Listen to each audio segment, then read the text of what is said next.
Get comfortable, ladies and gentlemen. Open your ears, sit back and relax, and get set for an unbelievable revelation tonight. You're going to want copies of this tape of The Hour of the Time. I'm William Cooper. Ah, yes, the seed that lies beneath the snow in the springtime becomes the rose. I'm going to begin tonight's broadcast, ladies and gentlemen, by reading a portion of the introduction of a book entitled Born in Blood by John J. Robinson, The Lost Secrets of Freemasonry. Now, you should seek out this book, purchase it, and read it. It is a wonderful addition to your own library. And I begin now. Quote, "The research behind this book was not originally intended to reveal anything about Freemasonry or the Knights Templar. Its objective had been to satisfy my own curiosity about certain unexplained aspects of the Peasants' Revolt in England in 1381, a savage uprising that saw upwards of 100,000 Englishmen march on London. They moved in uncontrolled rage, burning down manor houses, breaking open prisons, and cutting down any who stood in their way. One unsolved mystery of that revolt was the organization behind it. For several years, a group of disgruntled priests of the lower clergy had traveled the towns, preaching against the riches and corruption of the church.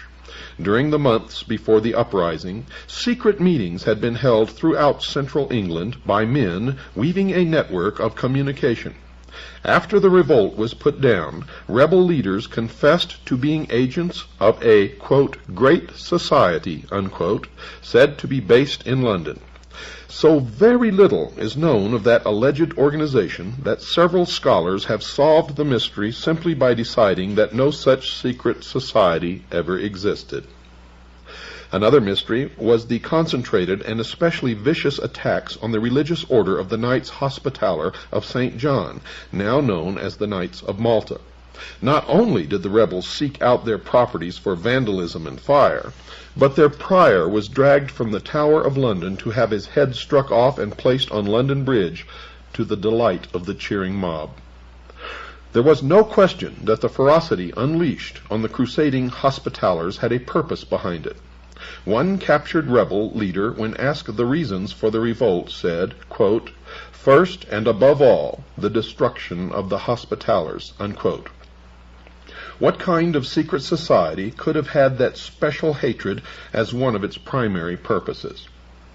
A desire for vengeance against the Hospitallers was easy to identify in the rival crusading order of the Knights of the Temple of Solomon in Jerusalem. The problem was that those Knights Templar had been completely suppressed almost 70 years before the Peasants' Revolt, following several years during which the Templars had been imprisoned, tortured, and burned at the stake. After issuing the decree that put an end to the Templar order, Pope Clement V had directed that all of the extensive properties of the Templars should be given to the Hospitallers. Could a Templar desire for revenge actually have survived underground for 3 generations?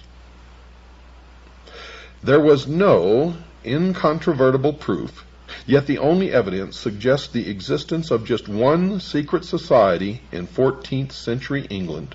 Just one.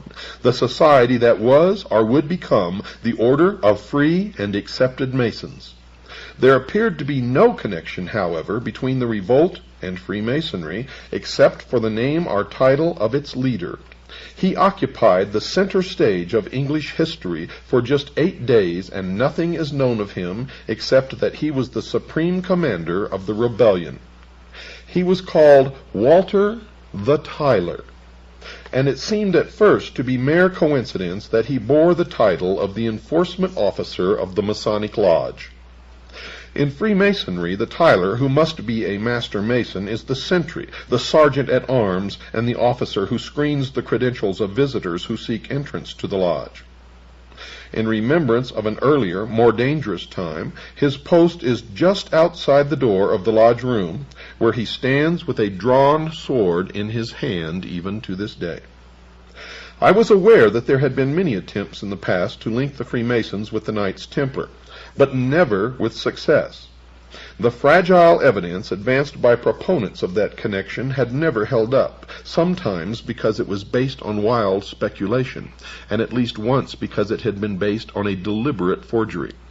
But despite the failures to establish that link, it just will not go away, and the time-shrouded belief in some relationship between the two orders remains as one of the more durable legends of Freemasonry. That is entirely appropriate, because all of the various theories of the origins of Freemasonry are legendary. Not one of them is supported by any universally accepted evidence.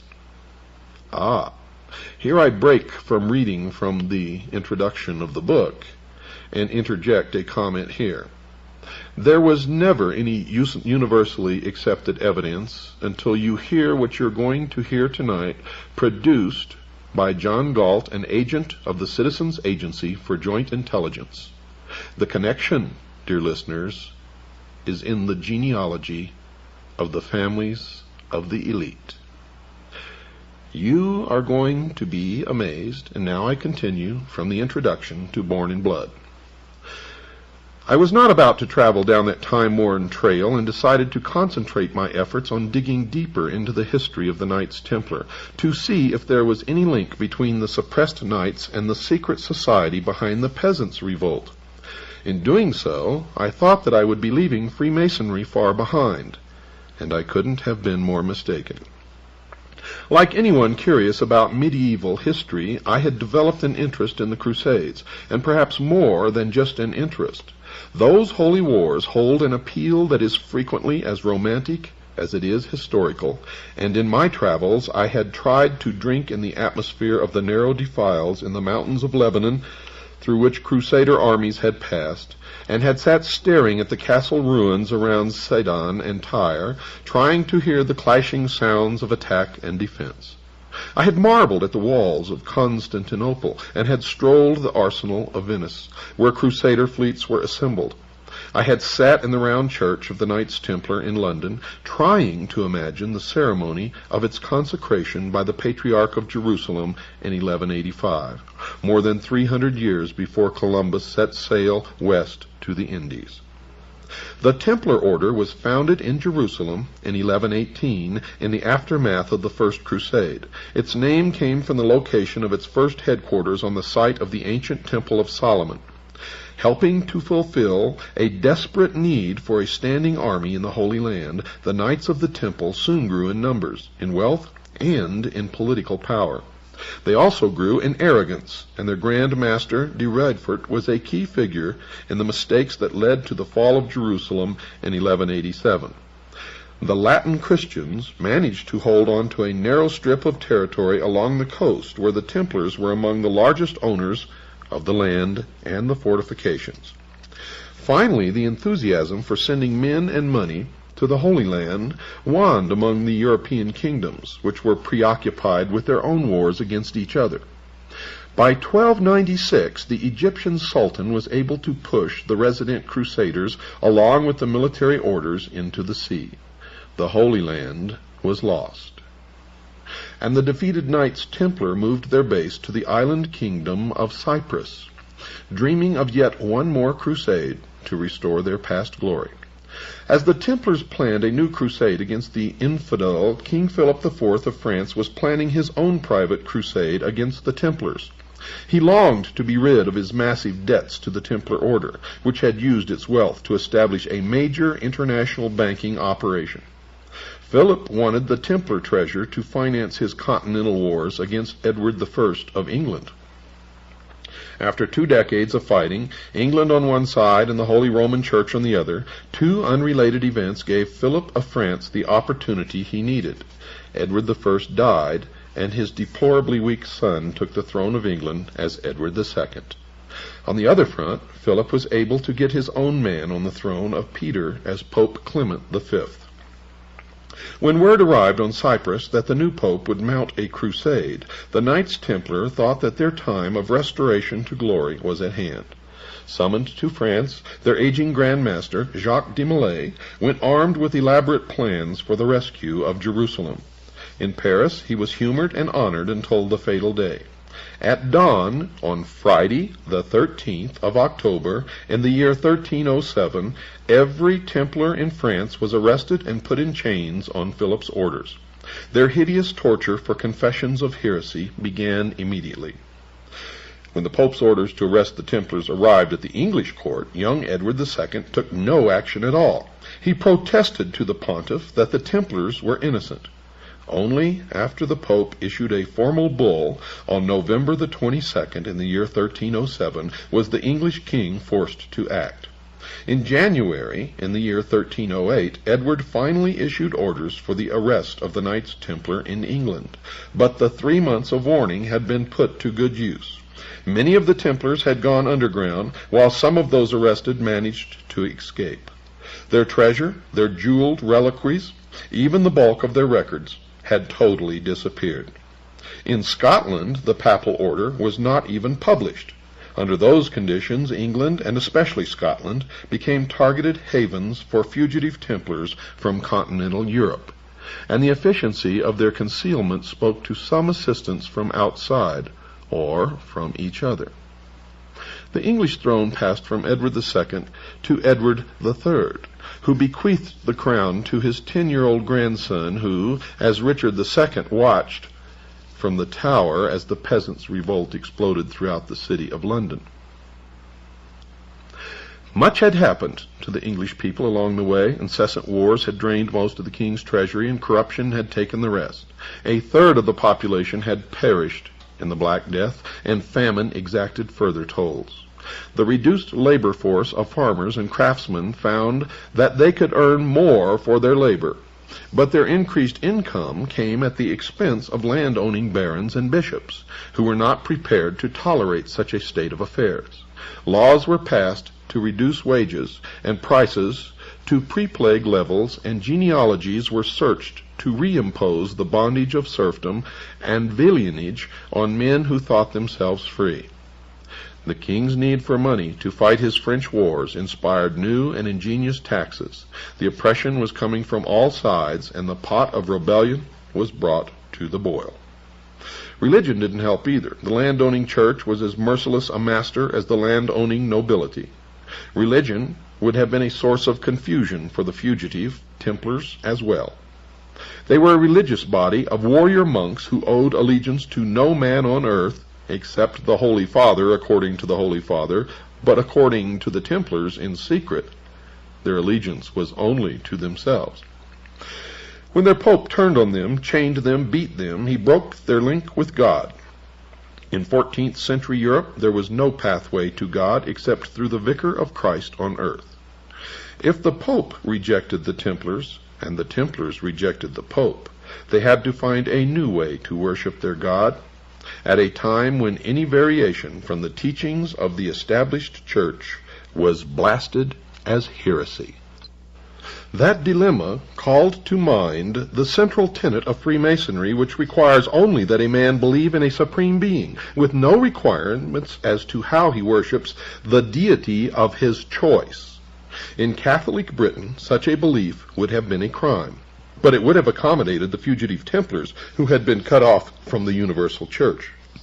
In consideration of the extreme punishment for heresy, such an independent belief also made sense of one of the more mysterious of Freemasonry's old charges, the ancient rules that still govern the conduct of the fraternity. The charge says that no Mason should reveal the secrets of a brother that may deprive him of his life and property. That connection caused me to take a different look at the Masonic old charges. They took on new direction and meaning when viewed as a set of instructions for a secret society created to assist and protect fraternal brothers on the run and in hiding from the church. That characterization made no sense in the context of a medieval guild of stonemasons, the usual claim for the roots of Freemasonry. It did make a great deal of sense, however, for men such as the fugitive Templars, whose very lives depended upon their concealment. Nor would there have been any problem in finding new recruits over the years ahead. There were to be plenty of protesters and dissidents against the church among future generations. The rebels of the peasants' revolt proved that when they attacked abbeys and monasteries, and when they cut the head off the Archbishop of Canterbury, the leading Catholic prelate in England. The fugitive Templars would have needed a code such as the old charges of Masonry, but the working stonemasons clearly did not. It had become obvious that I needed to know more about the ancient order of free and accepted Masons. The extent of the Masonic material available at large public libraries surprised me, as did the fact that it was housed in the Department of Education and Religion. Not content with just what was generally available to the public, I asked to use the library in the Masonic Temple in Cincinnati, Ohio. By the way, folks, Cincinnati, Ohio is an extremely important location in this country, the United States. I told the gentleman there that I was not a Freemason, but wanted to use the library as part of my research for a book that would probably include a new examination of the Masonic order. His only question to me was, quote, "Will it be fair?" unquote. I assured him that I had no desire or intention to be anything other than fair, to which he replied, quote, "Good enough," unquote.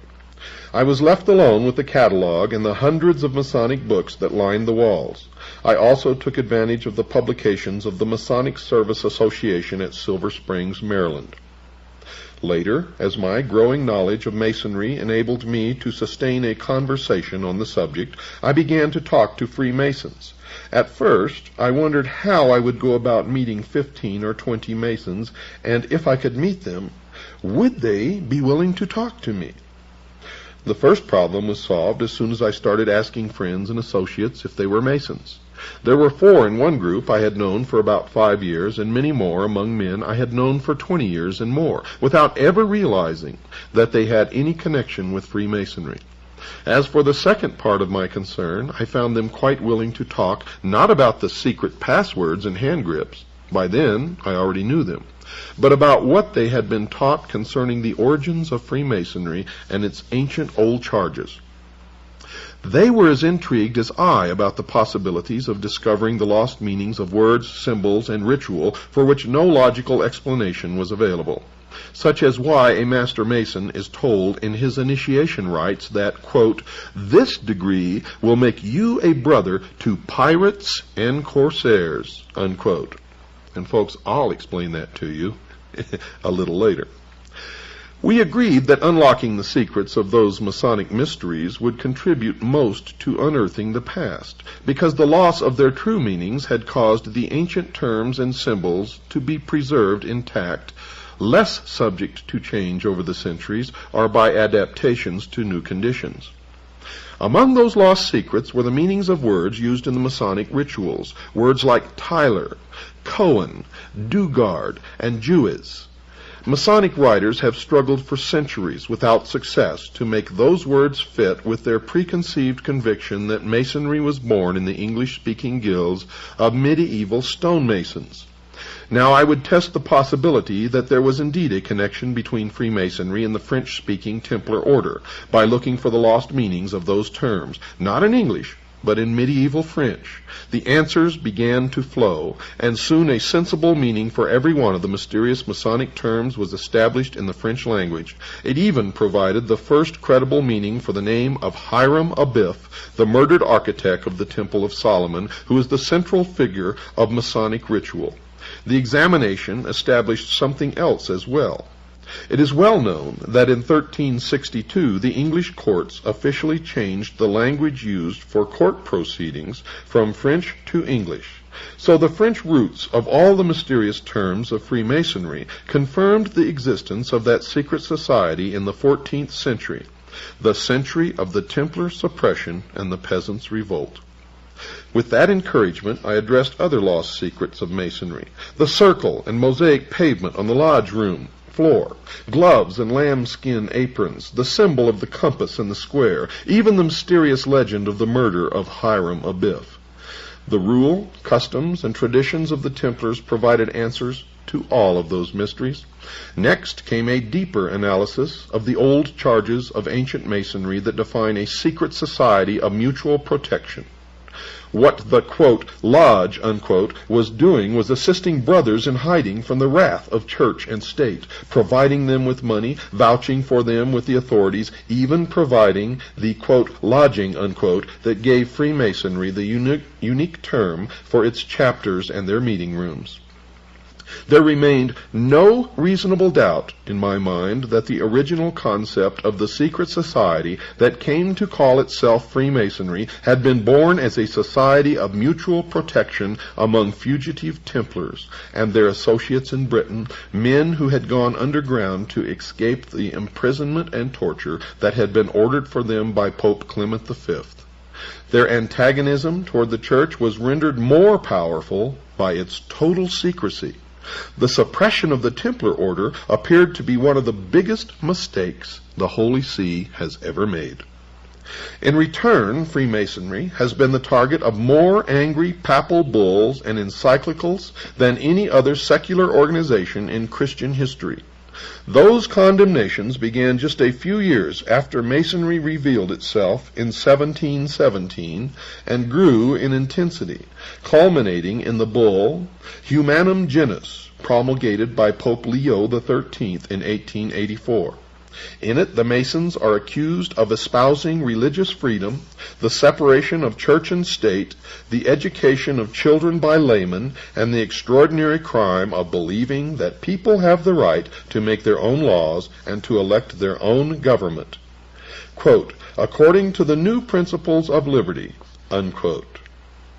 You see, folks, and this is an aside, all of our forefathers who established this country were Freemasons, and their intent is spelled out in Latin on the reverse of the Great Seal of the United States of America, where it plainly says, Novus Ordo Seclorum, the New World Order.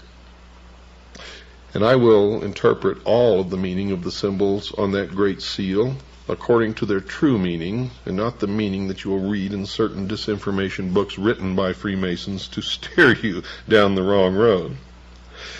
Such concepts are identified along with the Masons as part of the kingdom of Satan. The document not only defines the concerns of the Catholic Church about Freemasonry at that time, but in the negative, so clearly defines what Freemasons believe that I have included the complete text of that papal bull as an appendix to this book, and I urge you all to get this book and read it. Finally, it should be added that the events described here were part of a great watershed of Western history. The feudal age was coming to a close. Land and the peasant labor on it had lost its role as the sole source of wealth. Merchant families banded into guilds and took over whole towns with charters as municipal corporations. Commerce led to banking and investment, and towns became power centers to rival the nobility in wealth and influence. The universal church, which had fought for a position of supremacy in a feudal context, was slow to accept changes that might affect that supremacy. Any material disagreement with the church was called heresy, the most heinous crime under heaven. The heretic not only deserved death, but the most painful death imaginable. Some dissidents run for the woods and hide, while others organize. In the case of the fugitive Knights Templar, the organization already existed. They possessed a rich tradition of secret operations that had been raised to the highest level through their association with the intricacies of Byzantine politics, the secret ritual of the assassins and the Rashaniya, and the intrigues of the Moslem courts, which they met alternately on the battlefield or at the conference table. The Church, in its bloody rejection of protest and change, provided them with a river of recruits that flowed for centuries. More than 600 years have passed since the suppression of the Knights Templar, but their heritage lives on in the largest fraternal organization ever known. And so the story of those tortured crusading knights, of the savagery of the peasants' revolt, and of the lost secrets of Freemasonry becomes the story of the most successful secret society in the history of the world. I've got to take a break, folks. Don't go away. I'll be right back after this very short pause. When a star is born, it possesses a gift or two. Spurned by God in the form of the Vicar of Christ on earth, the Pope, and spurning God in their turn, the Knights Templars banded together in secret and formed what was to become known as Freemasonry. Now, the legend goes that Freemasonry sprang up from ancient stonecutters' guilds and the men who built the stone buildings of the age. But Freemason actually comes from the French, Freemason, which literally means the sons of light. Which light? Well, certainly in researching the problem, it is not the light of Christ. It is the light of the fallen angel of light. For when they were forsaken by the church, by Christ's vicar on earth, the Pope, they spurned God and turned to Lucifer. They held to the Luciferian philosophy that the gift of intellect by Lucifer, through his agent Satan, would in its turn make man God. These men were always on the run. They took the hidden Templar wealth and built a financial empire that stands to this day as the most powerful on the earth. Jews who had traditionally been persecuted throughout Europe flocked to the hidden temple. For there they could believe as they wished and worship whatever god they wished, for all were welcome. Many of the Templars running to ground flocked to England and to Scotland, where they fought for Robert the Bruce, who was engaged in an intense battle with the King of England. Now, let me regress just a little bit.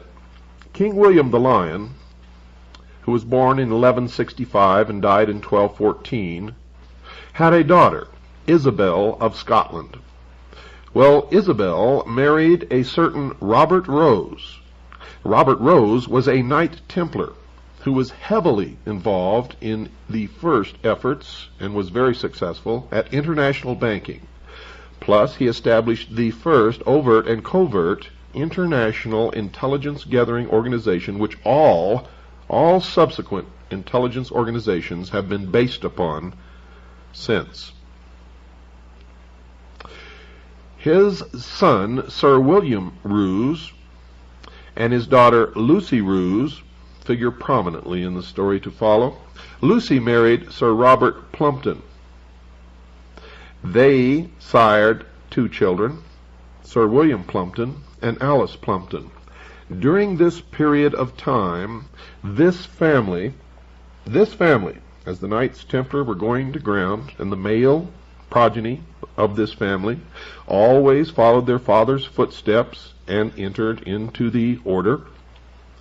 They established in secret the Scottish Rite of Freemasonry, and may have had a significant role in the establishment, for intelligence reasons, of the order known as the Ancient Order of the Rose and Cross. Now, Alice Plumpton married Sir John Boteler. They gave birth to a daughter, Alice Boteler, who then married John Gerard, who had a child, Constance, who married Sir Alex Standish. The following children issued from that marriage: Ralph Standish, Sir Alex Standish, Roger Standish, and Alice Standish, who then married James Prescott. The children of this marriage were Roger Prescott, Ralph Prescott, John Prescott, and Captain Jonathan Prescott. Jonathan Prescott married Rebecca Buckley. They had 2 children, Abel Prescott and Lucy Prescott, and Lucy married Jonathan Fay. They sired 3 children, Samuel Prescott Phillips Fay, Samuel Howard Fay, and Harriet Eleanor Fay. Harriet married Reverend James Smith Bush, son of merchant Obadiah Bush. Their son, Samuel Prescott Bush, became the president of Buckeye Steel Castings Company of Ohio, a pioneer family of Franklin, Ohio, between Dayton and Cincinnati, and was one of the members of the Golden Circle and Order of the Quest, also known as the Jason Society, which gave issue to most of the political elite of the United States of America, who are, by the way, all, and I mean all without exception, related to each other. Now, Samuel Prescott Bush married, and his son Prescott Bush became a U.S. Senator from Connecticut, the director of Prudential Insurance, the director of CBS, a partner in Brown Brother Harriman, chairman National Republican Finance Committee, funds placed in Merrill Lynch accounts in Switzerland under the guidance of Donald Reagan. When he married, that marriage gave issue to the following: Prescott Bush II, an investment banker indicted for fraudulent banking practices; George Bush, chairman of Zapata Oil from 1963 to 64, chairman of the Republican Party, Harris County, Texas, when John F. Kennedy was killed; delegate to the GOP National Convention, 1964, 1968 member of the 90th and 91st Congress from Texas.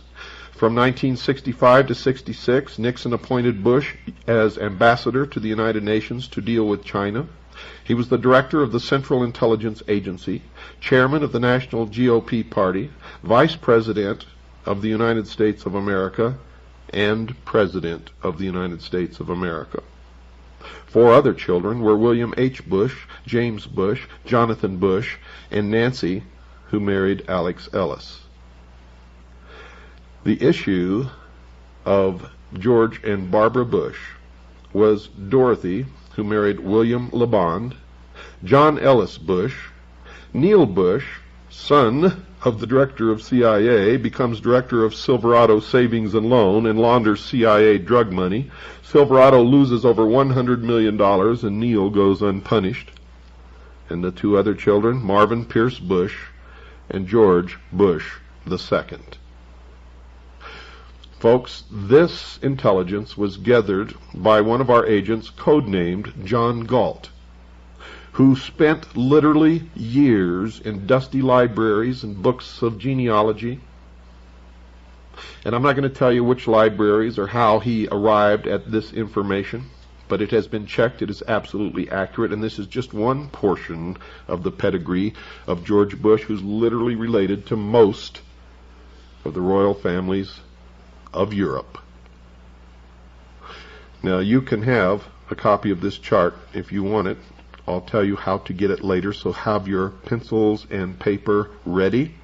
And I'm going to tell you exactly where the money goes. 1/2 of the money goes to help pay for the airtime here. The other half goes to our agent, John Galt, to pay for the years of toil in dusty library books that nobody ever looks in, tracing genealogy. And folks, this is only one of the charts that he has furnished to us, along with other agents of the Citizens Agency for Joint Intelligence who are engaged in the exact same research.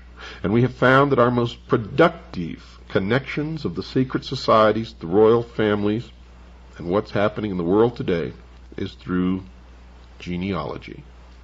We have found a direct connection between the Peasants' Rebellion in England, the French Revolution, the Ronald Reagan and George Bush political campaign, and the George Bush political campaign. As far as the Peasants' Rebellion goes, The Encyclopedia Britannica calls it a, quote, curiously spontaneous rebellion. Barbara Tushman, in her 14th century history, A Distant Mirror, said that the rebellion spread, quote, with some evidence of planning. Winston Churchill went even further.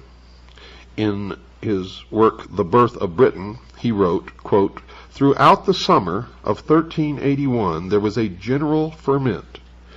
Beneath it all lay organization.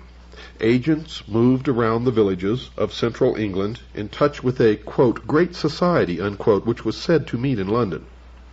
The spark of rebellion was being fanned vigorously, and finally the signal was given.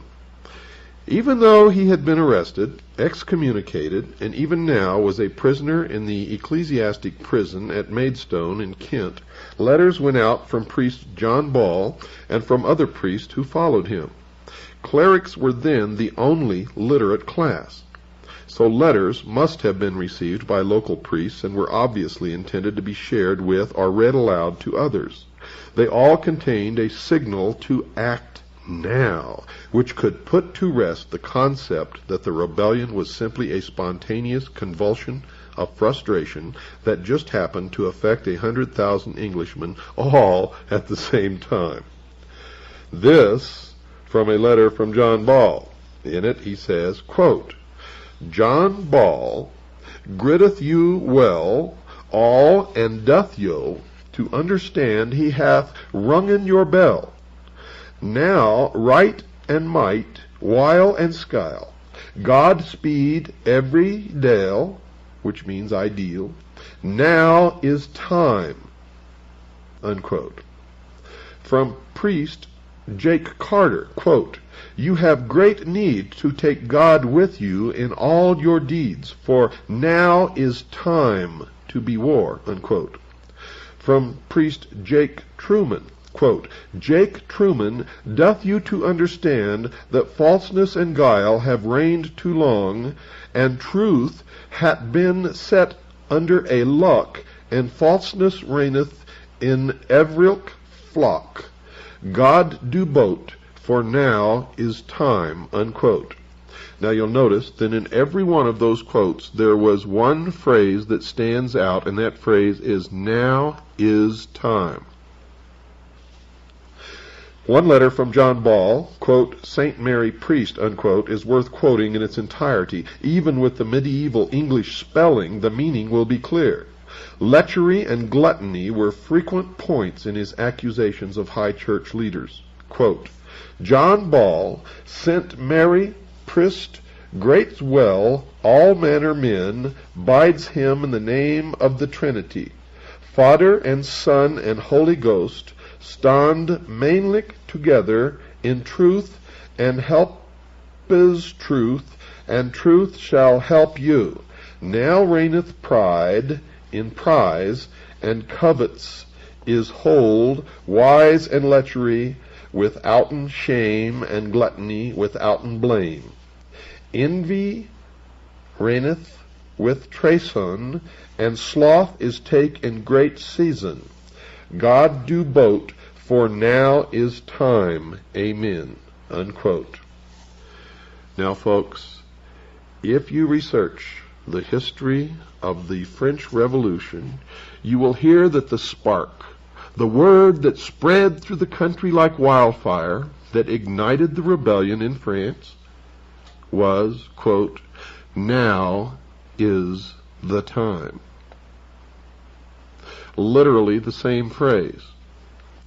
Some say that in the American Revolution the same phrase was heard, and we find mention of it in several texts, but not like it was heard in the Peasants' Revolt in England, and not like it was heard in the French Revolution.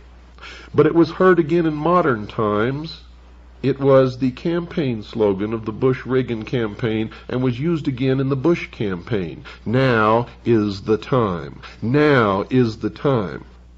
One famous photograph, staged by George Bush and selected by George Bush for publication in Life magazine, shows him lying in bed holding the pyramid with the capstone in place, signaling to Masons, Freemasons, and members, the priests of the mystery schools around the world, that he is the one who will bring into fruition their ages, centuries, millennia-old dream of the New World Order.